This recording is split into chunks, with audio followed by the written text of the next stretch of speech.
ಜೊತೆ ಇದ್ದಾರೆ. ನಾನ್ ಸೌಮ್ಯ ಮಳಲಿ. ವೀಕ್ಷಕರೇ, ನೈಟ್ ಕರ್ಫ್ಯೂ ವಿಚಾರವಾಗಿ ಸರ್ಕಾರದ ಮಟ್ಟದಲ್ಲೇ ಸಚಿವರುಗಳು ಈಗ ಗೊಂದಲದ ಹೇಳಿಕೆಗಳನ್ನ ಕೊಡ್ತಾ ಇದ್ದಾರೆ. ಅಫ್ಕೋರ್ಸ್ ಇವರುಗಳ ಸ್ಟೇಟ್ಮೆಂಟ್ಗಳಿಂದ ಜನಸಾಮಾನ್ಯರಿಗೂ ಕೂಡ ಗೊಂದಲ ಇದೆ. ಸೊ ಫೈನಲಿ ಇವತ್ತು ಸಂಜೆ ವೇಳೆಗಾದ್ರೂ ಒಂದು ಕನ್ಕ್ಲೂಷನ್ ಸಿಗುತ್ತಾ ಅನ್ನೋದನ್ನ ನೋಡಬೇಕು. ಇದ್ರ ಜೊತೆಗೆ ಮತ್ತಷ್ಟು ಮೇಜರ್ ಸುದ್ದಿ ಇದೆ, ಒಂದೊಂದಾಗಿ ನೋಡ್ತಾ.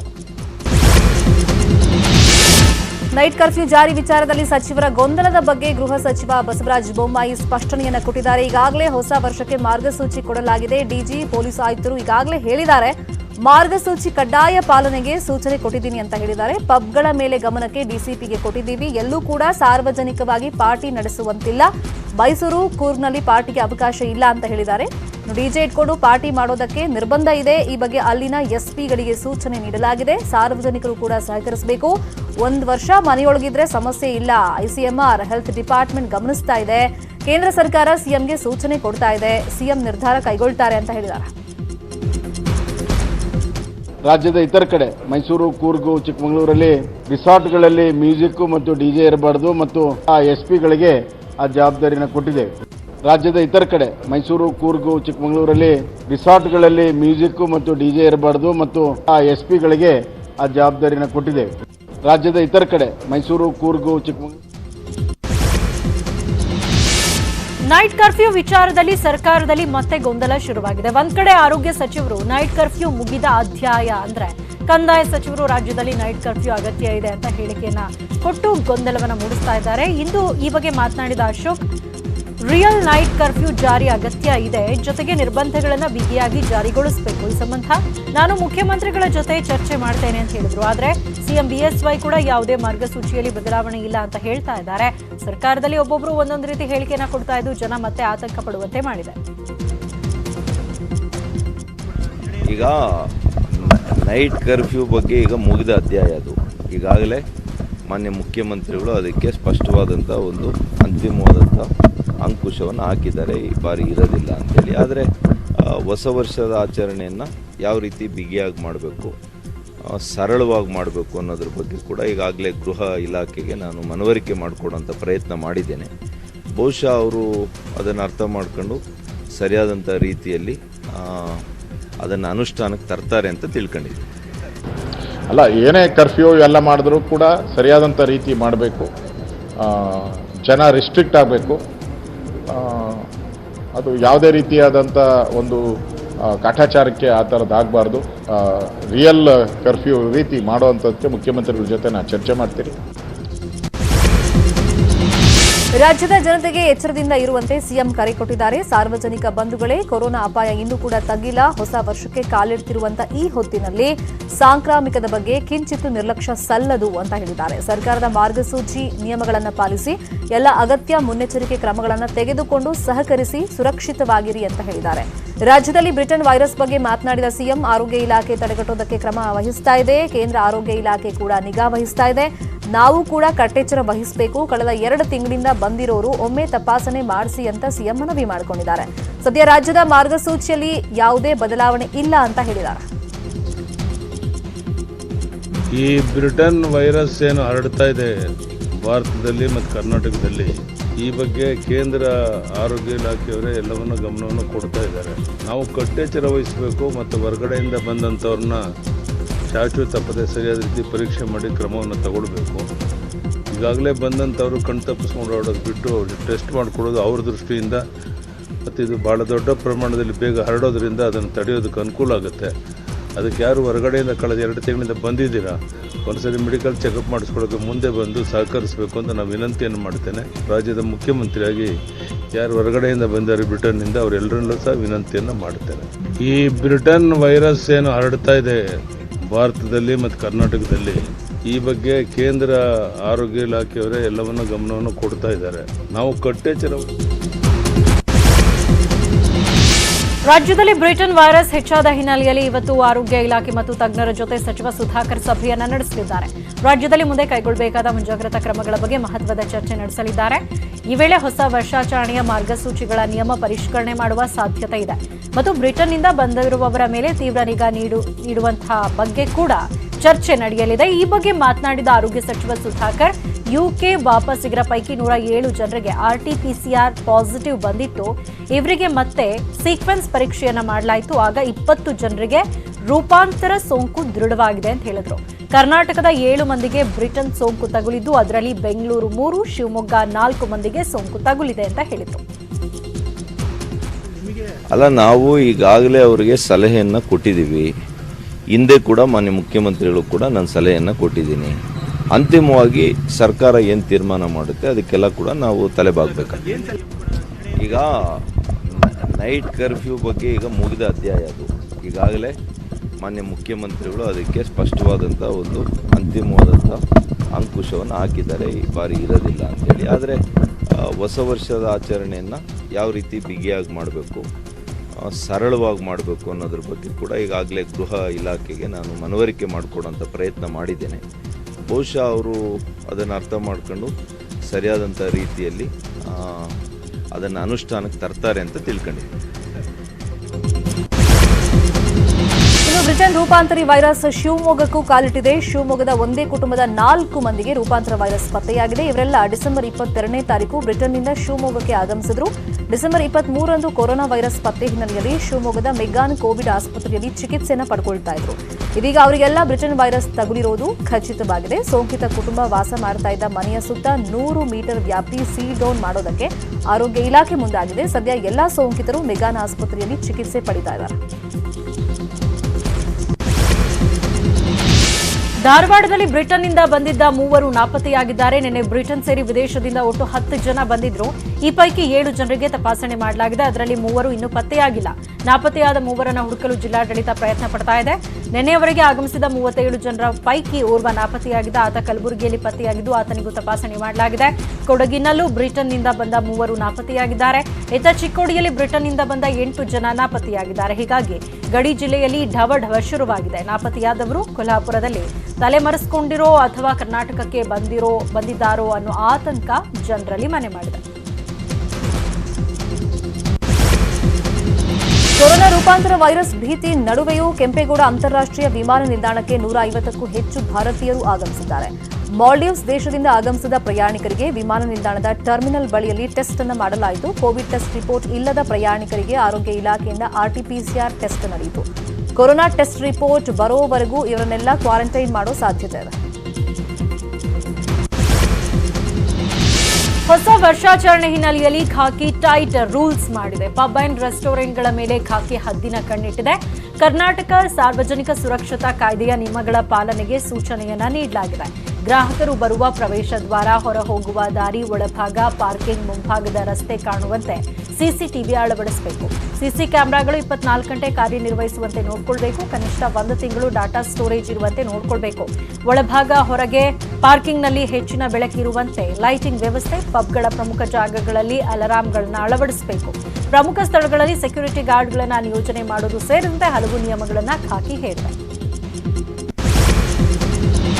ಹೊಸ ವರ್ಷಾಚರಣೆಗೆ ನಗರದ ಹಲವು ರಸ್ತೆಗಳು ಕಂಪ್ಲೀಟ್ ಆಗಿ ಬಂದ್ ಆಗಲಿವೆ. ಬೆಂಗಳೂರಿನ MG ರಸ್ತೆ, ಬ್ರಿಗೇಡ್ ರಸ್ತೆ, ಚರ್ಚ್ ಸ್ಟ್ರೀಟ್, ಲ್ಯಾವೆಲ್ಲರ್ ರಸ್ತೆ ಸಂಪೂರ್ಣ ಬಂದ್ ಆಗಲಿದ್ದು, ಇದಕ್ಕೆ ಪರ್ಯಾಯವಾಗಿ ಪೊಲೀಸ್ ಇಲಾಖೆ ಬೇರೆ ಮಾರ್ಗದ ವ್ಯವಸ್ಥೆ ಮಾಡಿದೆ. ಅನಿಲ್ ಕುಂಬ್ಳೆ ವೃತ್ತದಿಂದ MG ರೋಡ್, ಮೆಟ್ರೋ ಮುಖ್ಯ ರಸ್ತೆ ಸೇರಿದಂತೆ ಮೇಯೋಮಾಲ್ ಸಿಗ್ನಲ್ವರೆಗೂ ಕೂಡ ರೋಡ್ ಕ್ಲೋಸ್ ಆಗಲಿದೆ. ಇಂದಿರಾನಗರ, ಹಳೆ ಮದ್ರಾಸ್ ರಸ್ತೆ, KR ಪುರಂಗೆ ಓಡಾಟ ಮಾಡೋದಕ್ಕೆ ಮುಖ್ಯವಾಗಿ ಈ ರಸ್ತೆ ಬಳಕೆ ಆಗ್ತಾ ಇತ್ತು. ಆದರೆ ಹೊಸ ವರ್ಷ ಹಿನ್ನೆಲೆಯಲ್ಲಿ ಈ ರಸ್ತೆ ಬಂದ್ ಇರಲಿದೆ. ಶಾಂತಿನಗರದಿಂದ ಬ್ರಿಗೇಡ್ ರೋಡ್ ಮಾರ್ಗವಾಗಿ ಇಂದಿರಾನಗರಕ್ಕೆ ಹೋಗುವಂತ ಟ್ರಿನಿಟಿ ಸರ್ಕಲ್ ಸಂಪರ್ಕ ಮಾರ್ಗವು ಸಂಪೂರ್ಣ ಕ್ಲೋಸ್ ಆಗಲಿದೆ. ಎಲ್ಲಾ ರಸ್ತೆಗಳಿಗೂ ಬ್ಯಾರಿಕೇಡ್ ಹಾಕಿ ಪೊಲೀಸರು ಬಂದ್ ಮಾಡಲಿದ್ದಾರೆ. ಆ ಪಥವನ್ನ ಸಂಪೂರ್ಣವಾಗಿ ನಿಷೇಧ ಮಾಡ್ತೇವೆ. ರಾತ್ರಿ 10 ಗಂಟೆಯ ಹೊತ್ತಿಗೆ ಬೆಂಗಳೂರಿನ ಹೊರವಲಯದ, ಒಳವಲಯದ ಎಲ್ಲ ಫ್ಲೈಓವರ್ಗಳನ್ನು ನಾವು ಮುಚ್ತಾ ಇದ್ದೇವೆ. ಫ್ಲೈಓವರ್ಗಳ ಕೆಳಗಡೆ ಮಾತ್ರ ವಾಹನಗಳ ಸಂಚಾರಕ್ಕೆ ಅವಕಾಶ ಇದೆ. ಅದೇ ರೀತಿ ಇದು ಬೆಂಗಳೂರಿನ ಎಲ್ಲ ಫ್ಲೈಓವರ್ಗಳನ್ನು ಇನ್ಕ್ಲೂಡಿಂಗ್ ಏರ್ಪೋರ್ಟ್ಗೆ ಹೋಗ್ತಕ್ಕಂತಹ ಎಲಿವೇಟೆಡ್ ಕಾರಿಡಾರ್ನು ಕೂಡ ನಾವು ನಿರ್ಬಂಧಿಸಿ ಅಲ್ಲಿ ಯಾವುದೇ ಕೂಡ ವಾಹನ ಪ್ರವೇಶ ಮಾಡದ ಹಾಗೆ ನೋಡ್ಕೊಳ್ತಾ ಇದ್ದೇವೆ.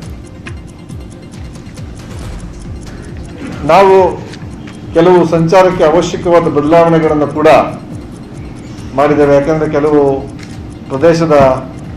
ಪ್ರದೇಶದಲ್ಲಿ ಅಥವಾ ಮಾರ್ಗಗಳಲ್ಲಿ ವಾಹನ ಸಂಚಾರವನ್ನು ನಿಷೇಧ ಮಾಡಿರೋದ್ರಿಂದ ಕೆಲವು ಮಾರ್ಗ ಬದಲಾವಣೆಗಳನ್ನು ಮಾಡಿದ್ದೇವೆ. ರಾತ್ರಿ 8 ಗಂಟೆಯ ನಂತರ MG ರಸ್ತೆ ಕ್ವೀನ್ಸ್ ವೃತ್ತದ ಕಡೆಯಿಂದ ಹೋಗ್ತಕ್ಕಂಥವರು ಹಲಸೂರು ಮತ್ತು ಇನ್ನು ಮುಂದಕ್ಕೆ ಹೋಗುವಂಥ ವಾಹನ ಚಾಲಕರಿಗೆ ಅವರು ಅನಿಲ್ ಕುಂಬ್ಳೆ ಸರ್ಕಲ್ನಲ್ಲಿ ಎಡತಿರುವು ಪಡೆದು ಸೆಂಟ್ರಲ್ ಸ್ಟ್ರೀಟು, BRV ಜಂಕ್ಷನ್, ಅಲ್ಲಿಂದ ಬಲ ತಿರುವು, ಕಬ್ಬನ್ ರೋಡ್ ಮೂಲಕ ವೆಬ್ಸ್ ಜಂಕ್ಷನ್ಗೆ ಹೋಗಬಹುದು. ಅದೇ ರೀತಿ ಟ್ರಿನಿಟಿ ವೃತ್ತದ ಕಡೆಯಿಂದ ಬರತಕ್ಕಂಥ ವಾಹನಗಳು ವೆಬ್ ಜಂಕ್ಷನ್ ಬಳಿ ಬಲ ತಿರುವು ಪಡೆದು ಮಣಿಪಾಲ್ ಸೆಂಟರ್ ಬಳಿ ಎಡತಿರುವು ಪಡೆದು ಕಬ್ಬನ್ ರಸ್ತೆಯಲ್ಲಿ ಮುಂದಕ್ಕೆ ಹೋಗಬಹುದು. ಟ್ರಿನಿಟಿ ವೃತ್ತದ ಕಡೆಯಿಂದ ಬರತಕ್ಕಂಥ ವಾಹನಗಳು ಮಣಿಪಾಲ್ ಸೆಂಟರ್ನ ಕಡೆ ಈಗಾಗಲೇ ಹೇಳಿದಂಗೆ ಎಡತಿರುವು ಪಡೆದು ಕಬ್ಬನ್ ರಸ್ತೆಯಲ್ಲಿ ಮುಂದಕ್ಕೆ ಹೋಗಬಹುದು.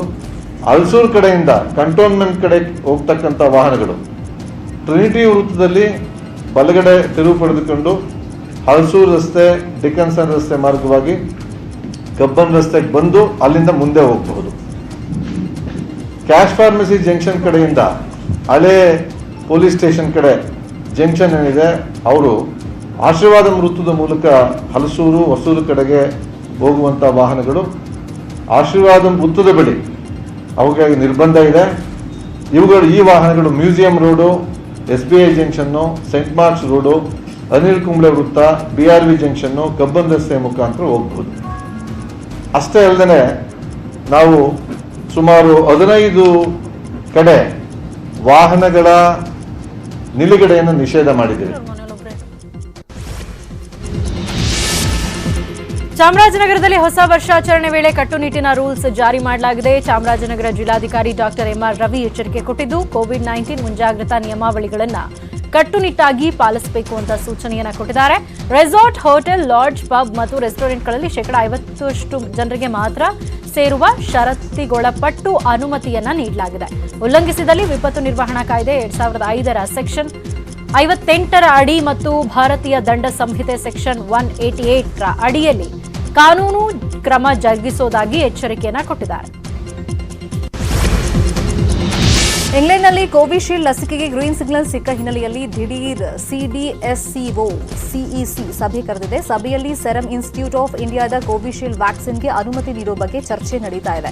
ಸಭೆ ಹಿನ್ನೆಲೆಯಲ್ಲಿ ಈಗಾಗಲೇ ಹೆಚ್ಚುವರಿ ದಾಖಲೆಗಳನ್ನು ಸೆರಮ್ ಸಲ್ಲಿಸಿದೆ. ಬಳಿಕ ಸುರಕ್ಷತೆ ಮತ್ತು ವ್ಯಾಕ್ಸಿನ್ ಕಾರ್ಯಕ್ಷಮತೆ ಬಗ್ಗೆ CDSCO ವರದಿ ನೀಡಲಿದೆ. ಸಭೆ ಬಳಿಕ DCGIಗೆ CDSCO ವರದಿಯನ್ನು ನೀಡಲಿದೆ.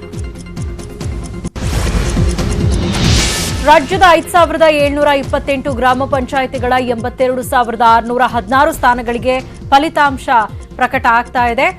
3 ಲಕ್ಷಕ್ಕೂ ಹೆಚ್ಚು ಅಭ್ಯರ್ಥಿಗಳ ಹಣೆಬರಹ ಗೊತ್ತಾಗಲಿದೆ. ಮುಂದಿನ ರಾಜಕೀಯ ದಿಕ್ಸೂಚಿ ಎಂದು ಪರಿಗಣಿಸಲಾದ ಹಿನ್ನೆಲೆಯಲ್ಲಿ ವಿವಿಧ ಪಕ್ಷಗಳಿಗೆ ಪ್ರತಿಷ್ಠೆಯ ವಿಚಾರವಾಗಿರುವ ಗ್ರಾಮ ಪಂಚಾಯಿತಿ ಚುನಾವಣೆಯ ಫಲಿತಾಂಶದತ್ತ ಎಲ್ಲರ ಚಿತ್ತ ನೆಟ್ಟಿದೆ. ಬ್ಯಾಲೆಟ್ ಪೇಪರ್ನಿಂದ ಮತದಾನ ಆಗಿರುವ ಹಿನ್ನೆಲೆಯಲ್ಲಿ ಮತ ಎಣಿಕೆ ತುಸು ಮಂದಗತಿಯಲ್ಲಿ ಸಾಗ್ತಾ ಇದೆ. ಕೆಪಿಸಿಸಿ ಅಧ್ಯಕ್ಷ DK ಶಿವಕುಮಾರ್ ಹುಟ್ಟೂರಲ್ಲಿ ಜೆಡಿಎಸ್ ಅಭ್ಯರ್ಥಿಗಳು ಗೆದ್ದು ಬೀಗಿದ್ದಾರೆ. ಕನಕಪುರದ ದೊಡ್ಡಾಲಹಳ್ಳಿ ಗ್ರಾಮದಲ್ಲಿ ಇಬ್ಬರು ಜೆಡಿಎಸ್ ಬೆಂಬಲಿತ ಅಭ್ಯರ್ಥಿಗಳು ಜಯಗಳಿಸಿದ್ದಾರೆ. ರಾಮನಗರ ಜಿಲ್ಲೆ ಕನಕಪುರ ತಾಲೂಕಿನ ದೊಡ್ಡಾಲಹಳ್ಳಿಯ 5ನೇ ಬ್ಲಾಕ್ನಲ್ಲಿ ಇಬ್ಬರು ಜೆಡಿಎಸ್ ಅಭ್ಯರ್ಥಿಗಳಾದ ರವಿ ಹಾಗೂ ಲಕ್ಷ್ಮಯ್ಯ ಜಯಗಳಿಸಿ ಕಾಂಗ್ರೆಸ್ ಅಭ್ಯರ್ಥಿಗಳಿಗೆ ಶಾಕ್ ಕೊಟ್ಟಿದ್ದಾರೆ. ಇಂದು ಗ್ರಾಮ ಪಂಚಾಯಿತಿ ಚುನಾವಣೆ ಫಲಿತಾಂಶ ಪ್ರಕಟ ಹಿನ್ನೆಲೆಯಲ್ಲಿ ನಾಳೆ ಸಿಎಂ ಬಿಎಸ್ವೈರಿಂದ ಮಹತ್ವದ ಸುದ್ದಿಗೋಷ್ಠಿ ನಡೆಸಲಿದೆ. ಗೃಹ ಕಚೇರಿ ಕೃಷ್ಣಾದಲ್ಲಿ ಮಧ್ಯಾಹ್ನ 12ಕ್ಕೆ ಸುದ್ದಿಗೋಷ್ಠಿ ಕರೆದಿದ್ದು, ಸುದ್ದಿಗೋಷ್ಠಿಯಲ್ಲಿ ಫಲಿತಾಂಶದ ಬಗ್ಗೆ ಸಿಎಂ ಬಿಎಸ್ವೈ ಮಾತನಾಡಲಿದ್ದಾರೆ. ಈ ಸಲ ಪಕ್ಷದಿಂದ ಎಷ್ಟು ಅಭ್ಯರ್ಥಿಗಳು ಗೆದ್ದಿದ್ದಾರೆ ಎಂಬುದನ್ನು ಘೋಷಣೆ ಮಾಡುವ ಮೂಲಕ ಕಾಂಗ್ರೆಸ್ ನಾಯಕರಿಗೂ ತಿರುಗೇಟು ನೀಡಲಿದ್ದಾರೆ. ಈ ಫಲಿತಾಂಶದ ಮೂಲಕ ಮುಂದಿನ ಸಾರ್ವತ್ರಿಕ ಚುನಾವಣೆಯಲ್ಲಿ ನಾವೇ ಅಧಿಕಾರ ಹಿಡಿತೇವೆ ಎಂಬ ಸಂದೇಶ ಸಾರಲಿದ್ದಾರೆ. ರಾಯಚೂರಿನ ಯಾದವ ಕಲ್ಯಾಣ ಮಂಟಪದಲ್ಲಿ ಮದುವೆ ಮನೆಯಲ್ಲಿ ಗೊಂದಲ ಉಂಟಾಗಿತ್ತು. ಇದಕ್ಕೆ ಕಾರಣ ಕಲ್ಯಾಣ ಮಂಟಪ ಪಕ್ಕದಲ್ಲೇ ಮತ ಎಣಿಕೆ ಕೇಂದ್ರವಿದ್ದು ಜನರೇ ಎಲ್ಲರೂ ಮದುವೆ ಮನೆಗೆ ಊಟಕ್ಕೆ ನುಗ್ಗಿದ್ದಾರೆ. ಊಟ ಖಾಲಿಯಾಗ್ಬಿಟ್ಟಿದೆ. ರಾಯಚೂರಿನ SRPS ಕಾಲೇಜಲ್ಲಿ ಮತ ಎಣಿಕೆ ನಡೀತಾ ಇತ್ತು. ಪಕ್ಕದಲ್ಲಿ ಕಲ್ಯಾಣ ಮಂಟಪದಲ್ಲಿ ಆರತಕ್ಷತೆ ಕಾರ್ಯಕ್ರಮ ನಡೀತಾ ಇತ್ತು. ಇನ್ನು ಮತ ಎಣಿಕೆ ಕೇಂದ್ರಕ್ಕೆ ಬಂದ ಜನರು ರಿಸೆಪ್ಷನ್ ಊಟಕ್ಕೆ ಹಾಜರಾಗ್ಬಿಟ್ಟಿದ್ದಾರೆ. ಇದರಿಂದಾಗಿ ಊಟದ ಸಮಸ್ಯೆ ಉಂಟಾಗಿತ್ತು. ಜಿಲ್ಲಾ ಉಸ್ತುವಾರಿ ಸಚಿವ ಜೆಸಿ ಮಾಧುಸ್ವಾಮಿಗೆ ಸ್ವಕ್ಷೇತ್ರದಲ್ಲೇ ತೀವ್ರ ಮುಖಭಂಗವಾಗಿದೆ. ತಮ್ಮದೇ ತಾಲೂಕಿನ ತಮ್ಮದೇ ಗ್ರಾಮ ಜೆಸಿಪುರದಲ್ಲಿ ಸಚಿವ ಮಾಧುಸ್ವಾಮಿ ಬೆಂಬಲಿತ 2 ಅಭ್ಯರ್ಥಿಗಳು ಸೋಲು ಕಂಡಿದ್ದಾರೆ. ಕಿರೀಟಿ ಎಂಬ ಪುರುಷ ಅಭ್ಯರ್ಥಿ, ಲಾವಣ್ಯ ಎಂಬ ಮಹಿಳಾ ಅಭ್ಯರ್ಥಿ ಸೋಲು ಉಂಟಾಗಿದೆ. ಲಲಿತಮ್ಮ ಎಂಬ ಮಹಿಳಾ ಅಭ್ಯರ್ಥಿ, ಸತೀಶ್ ಎಂಬ ಪುರುಷ ಅಭ್ಯರ್ಥಿ ಗೆಲುವನ್ನು ಸಾಧಿಸಿದ್ದಾರೆ. ಸಚಿವರ ಅಭ್ಯರ್ಥಿಗಳ ವಿರುದ್ಧ ಸ್ವತಂತ್ರ ಅಭ್ಯರ್ಥಿಗಳು ಜಯಗಳಿಸಿದ್ದು ಸಚಿವರಿಗೆ ಭಾರೀ ಮುಖಭಂಗ ಉಂಟಾಗಿದೆ. ದಕ್ಷಿಣ ಕನ್ನಡದ ಉಜಿರೆಯಲ್ಲಿ ಎಸ್ಡಿಪಿಐ ಕಾರ್ಯಕರ್ತರು ಪಾಕಿಸ್ತಾನ ಪರ ಘೋಷಣೆ ಕೂಗಿದ ಆರೋಪ ಕೇಳಿಬಂದಿದೆ. ಉಜಿರೆ ಮತ ಎಣಿಕೆ ಕೇಂದ್ರದ ಬಳಿ ಘಟನೆ ನಡೆದಿದ್ದು, ಎಸ್ಡಿಎಂ ಕಾಲೇಜ್ ಮತ ಎಣಿಕಾ ಕೇಂದ್ರದ ಬಳಿ ಅಭ್ಯರ್ಥಿಯ ಗೆಲುವಿನ ಸಂಭ್ರಮಾಚರಣೆ ವೇಳೆ ಘೋಷಣೆ ಕೂಗಿದಂತ ಆರೋಪ ಕೇಳಿಬಂದಿದೆ. ಘಟನೆ ಬಗ್ಗೆ ಬೆಳ್ತಂಗಡಿ ಠಾಣಾ ಪೊಲೀಸರು ತನಿಖೆಯನ್ನು ಆರಂಭಿಸಿದ್ದು 15 ಎಸ್ಡಿಪಿಐ ಸಂಘಟನೆ ಬೆಂಬಲಿಗರ ವಿರುದ್ಧ ಎಫ್ಐಆರ್ ದಾಖಲು ಮಾಡಿಕೊಂಡಿದ್ದಾರೆ. ಬೆಳ್ತಂಗಡಿ ವೃತ್ತ ನಿರೀಕ್ಷಕ ಪಿಜಿ ಸಂದೇಶ್ ನೇತೃತ್ವದಲ್ಲಿ ವಿಡಿಯೋ ಆಧರಿಸಿ ಬೆಳ್ತಂಗಡಿ ಪೊಲೀಸರು ತನಿಖೆಯನ್ನು ಮಾಡ್ತಾ ಇದ್ದಾರೆ. ಯಾದಗಿರಿಯಲ್ಲಿ ಮತ ಎಣಿಕೆ ಕೇಂದ್ರಕ್ಕೆ ಚಾಕು ಹಿಡಿದು ಬಂದ ವ್ಯಕ್ತಿಯೊಬ್ಬ ಆತಂಕ ಮೂಡಿಸಿದ್ದಾನೆ. ತಕ್ಷಣವೇ ಎಚ್ಚೆತ್ತ ಪೊಲೀಸರು ಚಾಕು ತಂದಿದ್ದ ವ್ಯಕ್ತಿಯನ್ನು ವಶಕ್ಕೆ ಪಡೆದಿದ್ದಾರೆ. ಯಾದಗಿರಿಯ ಶಹಾಪುರದ ಸಾಗರ ಗ್ರಾಮದ ಅಶ್ಫಾಕ್ನನ್ನ ಪೊಲೀಸರು ವಶಕ್ಕೆ ಪಡೆದರು. ಅಭ್ಯರ್ಥಿ ಪರ ಏಜೆಂಟ್ ಆಗಿ ಮತ ಎಣಿಕೆಯ ಕಾಲೇಜು ಆವರಣದಲ್ಲಿ ಎಂಟ್ರಿ ಕೊಟ್ಟಿದ್ದ ತಕ್ಷಣವೇ ಪೊಲೀಸರು ಆತನನ್ನು ವಶಕ್ಕೆ ಪಡೆದಿದ್ದಾರೆ. ಅಶ್ಫಾಕ್ ವಿರುದ್ಧ ಶಹಾಪುರ ಠಾಣೆಯಲ್ಲಿ ಪ್ರಕರಣ ದಾಖಲಾಗಿದೆ. ಮಂಡ್ಯದಲ್ಲಿ 1 ಮತದ ಗೆಲುವಿನ ಘೋಷಣೆಗೆ ರೈತ ಸಂಘದ ಕಾರ್ಯಕರ್ತರಿಂದ ಅಡ್ಡಿಯಾಗಿದೆ. ಚುನಾವಣಾಧಿಕಾರಿ ಸೇರಿದಂತೆ ತಹಶೀಲ್ದಾರ್ ವಿರುದ್ಧ ರೈತ ಸಂಘದ ಕಾರ್ಯಕರ್ತರು ಆಕ್ರೋಶವನ್ನು ವ್ಯಕ್ತಪಡಿಸಿದ್ದಾರೆ. 1 ಮತದ ಗೆಲುವಿನ ಘೋಷಣೆಗೂ ಮುನ್ನ ಮರು ಎಣಿಕೆಗೆ ಒತ್ತಾಯ ಮಾಡಿದ್ದಾರೆ. ಆದರೆ ಮರು ಎಣಿಕೆಗೆ ಅವಕಾಶ ನೀಡದೇ ಇದ್ದಿದ್ದಕ್ಕೆ ವಾಗ್ವಾದ ಉಂಟಾಗಿದೆ. ಪಾಂಡವಪುರ ಪಟ್ಟಣ ಪಿಎಸ್ಎಸ್ಕೆ ಮತ ಎಣಿಕೆ ಕೇಂದ್ರದಲ್ಲಿ ಘಟನೆ ನಡೆದಿರುವುದು. ಜೆಡಿಎಸ್ ಬೆಂಬಲಿತ ಅಭ್ಯರ್ಥಿ 196, ರೈತ ಸಂಘದ ಬೆಂಬಲಿತ ಅಭ್ಯರ್ಥಿ 195 ಹಾಗೆಯೇ ಪಕ್ಷೇತರ ಅಭ್ಯರ್ಥಿ 193 ಮತಗಳನ್ನು ಪಡೆದಿದ್ರು. 196 ಮತ ಪಡೆದ ಶಿವಶಂಕರ್ 1 ಮತದ ವಿಜಯಿ ಅಂತ ಘೋಷಣೆಗೆ 195 ಮತ ಪಡೆದ ನವೀನ್ ಆಕ್ಷೇಪವನ್ನು ವ್ಯಕ್ತಪಡಿಸಿದರು. ರಾಯಚೂರು ಜಿಲ್ಲೆಯ ಲಿಂಗಸ್ಕೂರು ತಾಲೂಕಿನ ಕೋಠಾ ಗ್ರಾಮದ ಗ್ರಾಮ ಪಂಚಾಯತ್ ವ್ಯಾಪ್ತಿಯ ಮೇದಿನಾಪುರ ಗ್ರಾಮದ 2ನೇ ವಾರ್ಡ್ಗೆ ಸ್ಪರ್ಧಿಸಿದ್ದ ಸಿದ್ದರಾಮೇಶ್ 126 ವೋಟ್ಗಳಿಂದ ಭರ್ಜರಿ ಜಯ ಸಾಧಿಸಿದ್ದಾರೆ. ಮತ ಎಣಿಕೆ ಕೇಂದ್ರದ ಬಳಿ ಬೆಂಬಲಿಗರು ಬಣ್ಣ ಎರಚಿ ಪಟಾಕಿ ಸಿಡಿಸಿ ಕುಣಿದು ಕುಪ್ಪಳಿಸಿದ್ರು. ಈ ವೇಳೆ ಮಾತನಾಡಿದ ವಿಜೇತ ಅಭ್ಯರ್ಥಿ ಸಿದ್ದರಾಮೇಶ್, ನನ್ನನ್ನು ಗೆಲ್ಲಿಸಿದ ಮತದಾರ ಬಂಧುಗಳಿಗೆ ಧನ್ಯವಾದ ಅಂತ ಹೇಳಿದರು.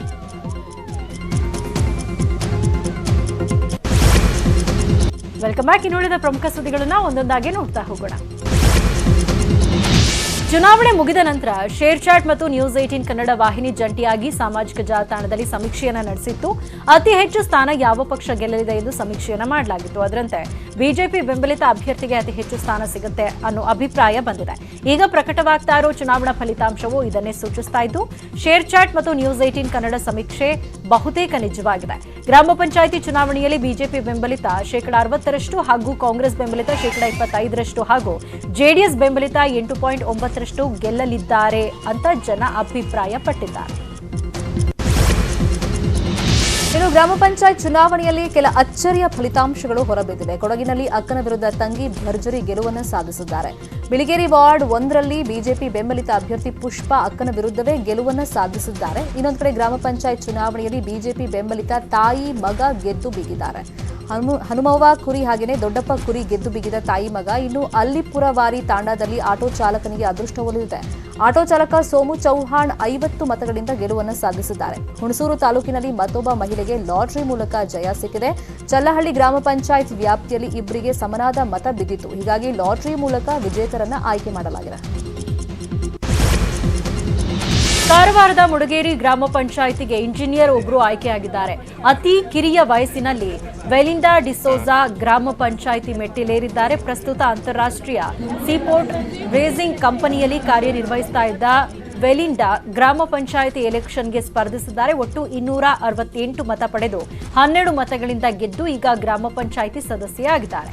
ಹಾಸನದಲ್ಲಿ ಅತ್ತೆ ಮುಂದೆ ಸೊಸೆ ಸೋಲನ್ನು ಒಪ್ಪಿಕೊಂಡಿದ್ದಾರೆ. ಸೊಸೆ ಪವಿತ್ರಾಳನ್ನ ಅತ್ತೆ ಸೊಂಬವ ಸೋಲಿಸಿದ್ದಾರೆ. ಯಾದಗಿರಿಯಲ್ಲಿ ಮಗನ ಎದುರು ತಂದೆ ಗೆಲುವನ್ನ ಸಾಧಿಸಿದ್ದಾರೆ. ಅಣ್ಣನ ಮಗ ಚೇತನ್ ಕುಮಾರ್ನ ಚಿಕ್ಕಪ್ಪ ವೆಂಕಟರೆಡ್ಡಿ ಪೊಲೀಸ್ ಪಾಟೀಲ ಸೋಲಿಸಿದ್ದಾರೆ. किती करतो काम तू तू पण स्टार्टिंग किती होतं प्रचार टायमार तुका अशें दिसले विन जाता अशें लोकल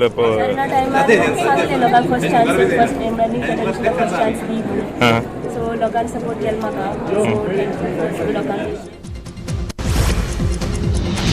ರಾಜ್ಯ ಸರ್ಕಾರದ ಹೆಚ್ಚುವರಿ ಮುಖ್ಯ ಕಾರ್ಯದರ್ಶಿಯಾಗಿರುವಂತಹ ಹಿರಿಯ ಐಎಎಸ್ ಅಧಿಕಾರಿ ಪಿ ರವಿಕುಮಾರ್ ಅವರನ್ನ ನೂತನ ಮುಖ್ಯ ಕಾರ್ಯದರ್ಶಿಯಾಗಿ ನೇಮಕ ಮಾಡಿ ಆದೇಶವನ್ನು ಹೊರಡಿಸಲಾಗಿದೆ. ಹಾಲಿ ಮುಖ್ಯ ಕಾರ್ಯದರ್ಶಿಯಾಗಿರುವಂತಹ ಟಿಎಂ ವಿಜಯ್ ಭಾಸ್ಕರ್ ಡಿಸೆಂಬರ್ 31ಕ್ಕೆ ನಿವೃತ್ತಿ ಹೊಂದಿದ್ದು ಅವರ ಸ್ಥಾನಕ್ಕೆ 1984ನೇ ಬ್ಯಾಚ್ ಐಎಎಸ್ ಅಧಿಕಾರಿ ರವಿಕುಮಾರ್ ಅವರನ್ನ ನೇಮಕ ಮಾಡಲಾಗಿದೆ. ರವಿಕುಮಾರ್ ಅವರು ಕರ್ನಾಟಕ ಕೇಡರ್ನ 2ನೇ ಅತಿ ಹಿರಿಯ ಐಎಎಸ್ ಅಧಿಕಾರಿಯಾಗಿದ್ದಾರೆ. ಸೇವಾ ಹಿರಿತನದ ಜೊತೆಗೆ ಆಡಳಿತಾಧಿಕಾರಿಯಾಗಿ ಉತ್ತಮ ಗೌರವ ಸ್ಥಾನಮಾನ ವಿಶ್ವಾಸ ಗಳಿಸಿಕೊಂಡಿರುವಂತಹ ರವಿಕುಮಾರ್ ಅವರು ಕೊರೋನಾ ಲಾಕ್ಡೌನ್ ನಂತರ ರಾಜ್ಯದ ಹಣಕಾಸು ಸ್ಥಿತಿಗತಿ ಹದಗೆಟ್ಟಿರೋ ಸವಾಲಿನ ಸಮಯದಲ್ಲಿ ಮುಖ್ಯ ಕಾರ್ಯದರ್ಶಿ ಹುದ್ದೆಯನ್ನು ವಹಿಸಿಕೊಳ್ತಾ ಇದ್ದಾರೆ. ಶಿಕ್ಷಣ ಸಚಿವ ಸುರೇಶ್ ಕುಮಾರ್ ಇಂದು ಶಾಲಾ ಕಾಲೇಜು ರೌಂಡ್ಸ್ ಮಾಡಿದ್ರು. ಮಲ್ಲೇಶ್ವರಂನ ಸರ್ಕಾರಿ ಪದವಿ ಪೂರ್ವ ಕಾಲೇಜಿಗೆ ಭೇಟಿ ನೀಡಿದ ಶಿಕ್ಷಣ ಸಚಿವರು ಶಾಲಾರಂಭದ ಕುರಿತಂತೆ ತೆಗೆದುಕೊಂಡಿರುವ ಮುಂಜಾಗ್ರತಾ ಕ್ರಮಗಳನ್ನು ವೀಕ್ಷಣೆ ಮಾಡಿದ್ರು. ಬಳಿಕ ಹೆಬ್ಬಾಳಾದ ಸರ್ಕಾರಿ ಪ್ರೌಢಶಾಲೆ ಹಾಗೂ ಯಲಹಂಕದ ಸರ್ಕಾರಿ ಪದವಿ ಪೂರ್ವ ಕಾಲೇಜಿಗೆ ಭೇಟಿ ನೀಡಿ ಪರಿಶೀಲನೆ ಮಾಡಿದ್ರು.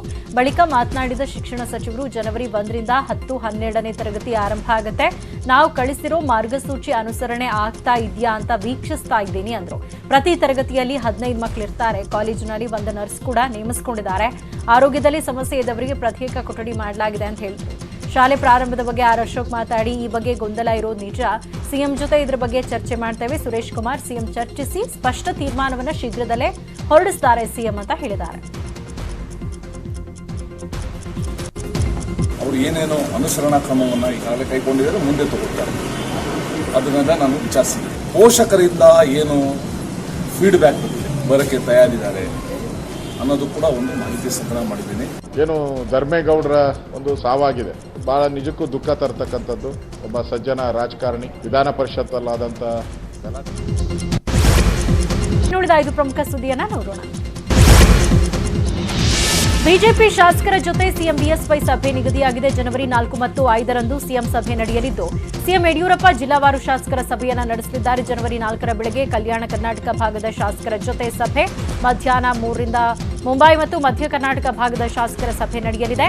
ಸಂಜೆ ಕರಾವಳಿ ಭಾಗದ ಶಾಸಕರ ಸಭೆ ನಡೆಯಲಿದ್ದು ಜನವರಿ 5ರಂದು ಉಳಿದ ಜಿಲ್ಲೆಗಳ ಚಿಕ್ಕಮಗಳೂರು, ದಾವಣಗೆರೆ, ಶಿವಮೊಗ್ಗ, ಉತ್ತರ ಕನ್ನಡ, ಹಾಸನ, ಕೊಡಗು, ಚಾಮರಾಜನಗರ, ಮೈಸೂರು ಶಾಸಕರ ಜೊತೆ ಸಭೆ ನಡೆಯಲಿದೆ. ಮಾಜಿ ಬಾರ್ಕ್ ಸಿಇಒ ಪಾರ್ಥೋ ದಾಸ್ ಗುಪ್ತಾಗೆ ಕೋರ್ಟ್ 14 ದಿನಗಳ ನ್ಯಾಯಾಂಗ ಬಂಧನಕ್ಕೆ ನೀಡಿದೆ. ಇನ್ನು ಮಾಜಿ ಬಾರ್ಕ್ ಸಿಇಒ ತಪ್ಪು ಒಪ್ಪಿಕೊಂಡಿದ್ದಾರೆ ಅಂತ ಮುಂಬೈ ಪೊಲೀಸರು ಹೇಳಿದ್ದು ಜನವರಿ 14ರವರೆಗೂ ನ್ಯಾಯಾಂಗ ಬಂಧನಕ್ಕೆ ನೀಡಿ ಕೋರ್ಟ್ ಆದೇಶವನ್ನು ಕೊಟ್ಟಿದೆ. ರಿಪಬ್ಲಿಕ್ ಟಿವಿಯ ಅರ್ನಬ್ ಗೋಸ್ವಾಮಿಯಿಂದ ಹಣ ಪಡೆದಿದ್ದಾಗಿ ಮಾಜಿ ಬಾರ್ಕ್ ಸಿಇಒ ಹೇಳಿದ್ದಾರೆ ಅಂತ ಮುಂಬೈ ಪೊಲೀಸರು ಕೋರ್ಟ್ಗೆ ತಿಳಿಸಿದ್ದಾರೆ. ಪರಿಷತ್ ಉಪಸಭಾಪತಿ ಎಸ್ಎಲ್ ಧರ್ಮೇಗೌಡ ಆತ್ಮಹತ್ಯೆ ಕೇಸ್ನಲ್ಲಿ ಧರ್ಮೇಗೌಡರಿಗೆ ಡಿಕ್ಕಿ ಹೊಡೆದಿದ್ದು ಜನ ಶತಾಬ್ದಿ ರೈಲು ಅನ್ನೋದು ಕನ್ಫರ್ಮ್ ಆಗಿದೆ. ರೈಲು ಚಾಲಕ ಅರಸೀಕೆರೆ ರೈಲ್ವೆ ಪೊಲೀಸರಿಗೆ ಈ ಬಗ್ಗೆ ಮಾಹಿತಿಯನ್ನ ನೀಡಿದ್ದಾರೆ. ಬಿಳಿ ಬಟ್ಟೆ ಧರಿಸಿದ್ದ ವ್ಯಕ್ತಿಯೊಬ್ಬರು ಹಳಿಯ ಮೇಲೆ ನಿಂತಿದ್ರು. ಹಳಿಯ ಮೇಲೆ ರೈಲಿಗೆ ನೇರ ನಿಂತಿರೋದು ಕಾಣಿಸಿತ್ತು.